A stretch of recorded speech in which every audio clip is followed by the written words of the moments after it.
Всем привет, друзья! Сегодня мы будем говорить о личной жизни Димаша Кудайбергена. Как всем известно, он заставил плакать и растрогал миллионы своим потрясающим выступлением на музыкальном шоу в Китае.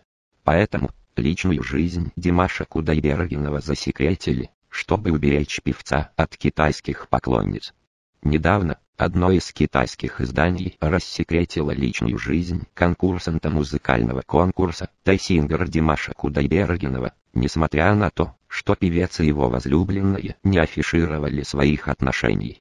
Возлюбленную Димаша зовут Нурсауле Аубакирова. Она учится на режиссера в Астанинском КАЗНУе, выпускником которого является и Димаш Кудайбергенов. Китайское издание Хуангуй не только обнародовало миру имя девушки Димаша Кудайбергена, но и выложило ряд пикантных фотографий из Инстаграм девушки. Как только аккаунт попал в поле зрения прессы, он был удален, но журналисты нашли страницу Нурсауле соцсети ВКонтакте. Сейчас в Инстаграм можно найти сотню фейковых аккаунтов Нурсауле Аубакировой. Напомним, что Димаш Кудайбергенов принимает участие в популярном китайском конкурсе Singer 2017. На второй конкурсный этап актюбинец Димаш Кудайбергенов подготовил самую сложную песню Витаса Опера 2.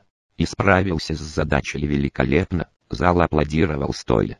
Димаш стал участником музыкального конкурса I Am a Singer в Китае и победил в первом этапе конкурса.